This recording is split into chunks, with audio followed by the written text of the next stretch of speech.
Merci pour cette introduction au débat d'orientation budgétaire pour 2020, qui dresse par la même occasion un bilan de mandat intéressant. Comme chaque année, Monsieur Bollot, vous nous prouvez que la santé financière de la métropole est globalement excellente. Nous constatons une gestion rigoureuse de notre budget en 2019 et les opportunités en termes d'investissement que cela représente pour 2020. Et ce, malgré les réformes successives de l'État, et notamment la contrainte de ne pas dépasser les 1,2% d'augmentation par an des dépenses de fonctionnement, et celle à venir avec la loi de finances 2020. Sur le fond, vous l'avez dit, le budget 2020 sera dans la continuité des budgets précédents et la traduction des grandes orientations politiques du mandat. Le groupe écologiste et citoyen se félicite de l'effort fait sur la transition écologique. Oui, nous avons infléchi des tendances lourdes et cela a été un marqueur du mandat. Cela se traduit aussi dans plusieurs projets d'investissement sur 2020, la connexion ligne 1, ligne 2, la construction et la réhabilitation du parc de logement social, la suite de la mise en œuvre de la feuille de route de transition énergétique, la réhabilitation des écopoints et des déchetteries. Mais cela sera-t-il pour autant suffisant? Maintenant que nous savons ce qui nous attend en matière de climat d'ici 2030, 2050, 2100, à Nantes et dans le monde, nous savons que non.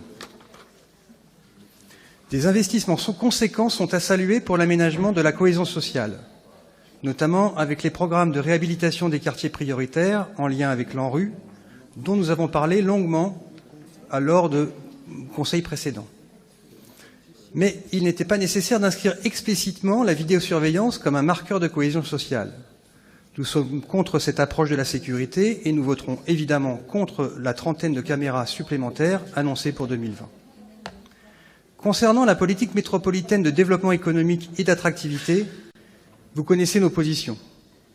Oui à une politique d'emploi et d'innovation sociale ambitieuse, non aux investissements inutiles qui ne servent qu'au marketing d'une attractivité sans fin du territoire.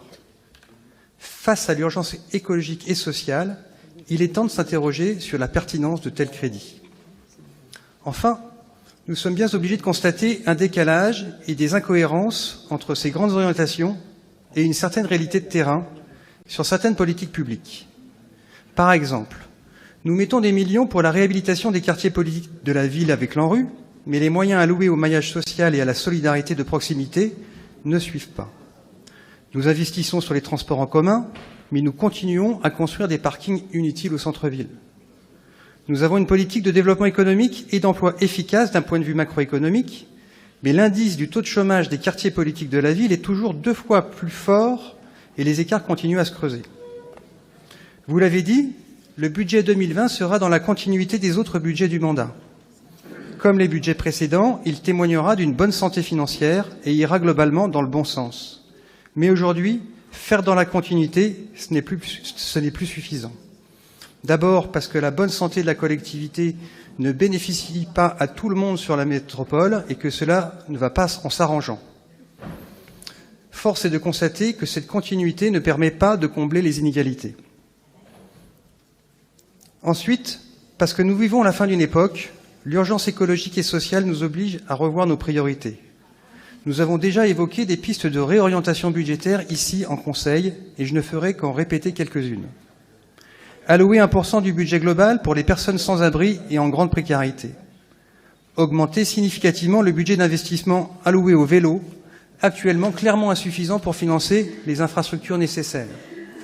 Travailler sur le tarif des transports en commun, accélérer la mise en service des nouvelles lignes de tram. Financer l'amorçage du dispositif territoire zéro chômeur, financer les ressources humaines et les mètres carrés nécessaires aux acteurs qui font la transition énergétique, alimentaire, sociale et démocratique. Ce ne sont que quelques exemples. Nous avons des marges de manœuvre importantes. Utilisons-les à bon escient. Je vous remercie.